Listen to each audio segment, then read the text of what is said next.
کبھی آپ نے غور کیا ہے کہ قرآن میں ایک ہی طرح کے لوگ کیوں نہیں ہیں؟ کوئی غار میں پناہ لیتا ہے، کوئی بیماری میں صبر کرتا ہے، کوئی خاموشی میں آزمائش سہتا ہے، کوئی عزت سے گر جاتا ہے اور کوئی سب کچھ کھو کر بھی امید نہیں چھوڑتا۔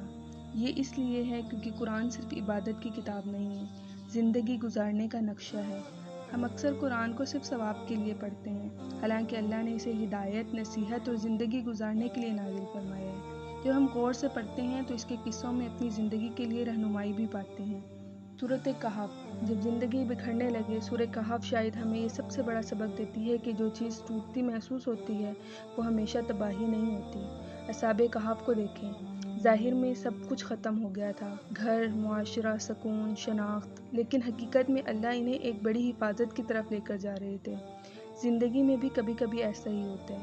آپ کی کوئی دوستی ختم ہو جاتی ہے، کوئی رشتہ ٹوٹ جاتا ہے، نوکری چھوٹ جاتی ہے، لوگ بدل جاتے ہیں اور انسان سمجھتا ہے کہ سب کچھ برباد ہو گیا، مگر کبھی کبھی وہی دروازہ بند ہونا اللہ کی رحمت کا آغاز ہوتا ہے۔ ہر کھونا کھونا نہیں ہوتا، کبھی کبھی اللہ آپ کو کسی بہت بڑی تباہی سے بچا رہا ہوتا ہے جسے آپ ابھی دیکھ نہیں سکتے۔ ہم میں سے اکثر لوگ اللہ سے اس وقت محبت کرتے ہیں جب زندگی آسان ہو، صحت ہو، مال ہو، لوگ ساتھ ہوں، عزت باقی ہو، مگر حضرت ایوب کا قصہ انسان کو ایک تکلیف دہ مگر خوبصورت سوال پوچھتا ہے، اگر سب کچھ چلا جائے تب بھی کیا تم اللہ کے رہو گے؟ ایوب سے صحت چھینی، مال چھینا، اولاد گئی، تنہائی آئی، ان کا یقین نہیں ٹوٹا۔ آزمائش ہمیشہ سزا نہیں ہوتی، کبھی کبھی اللہ آپ سے پوچھ رہا ہوتا ہے، تم مجھے میری نعمتوں کی وجہ سے چاہتے ہو یا میری ذات کی وجہ سے؟ یہ سوال آسان نہیں ہے، لیکن یہی سوال انسان کو دنیا کی وابستگیوں سے اوپر اٹھاتا ہے۔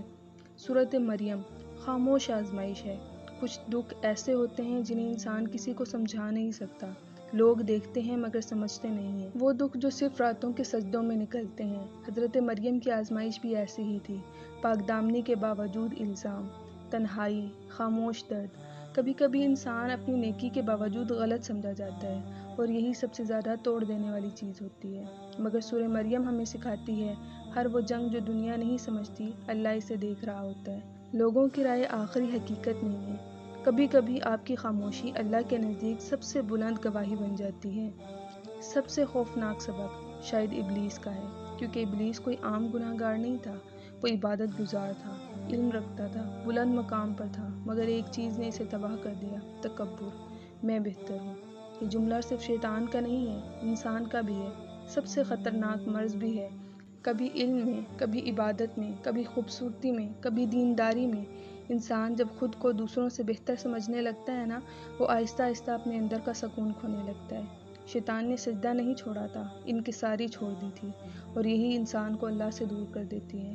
قرآن آخر میں ہمیں کیا سکھانا چاہتا ہے؟ شاید یہ کہ زندگی سیدھی لائن نہیں ہے، کبھی غار ہے، کبھی بیماری ہے، کبھی خاموشی ہے، کبھی بدنامی ہے، کبھی تنہائی ہے، مگر ہر قصے کے بیچ میں ایک مشترک بات ہے، اللہ کبھی اپنے بندے کو چھوڑتا نہیں ہے، بس انسان اکثر کہانی کے درمیان میں کھڑا ہو کر انجام بھول جاتا ہے، پھر ہم اپنی آزمائش کو آخری باب سمجھ لیتے ہیں، جبکہ اللہ ابھی کہانی لکھ رہا ہوتا ہے۔ شاید اس لیے قرآن قصہ سناتا ہے، تاکہ جب تمہاری زندگی بکھرے تم گھبراؤ نہیں، بلکہ یاد رکھو تمہاری کہانی بھی ابھی مکمل نہیں ہوئی۔ امید کرتی ہوں آپ کو میری یہ ویڈیو پسند آئی ہوگی۔ اگر میرے الفاظ آپ کے دل تک اترے ہیں تو اس چینل کو فالو کرنا مت بھولیے گا۔ انشاءاللہ تعالی ملتے ہیں نیکسٹ ویڈیو کے ساتھ۔ اللہ حافظ۔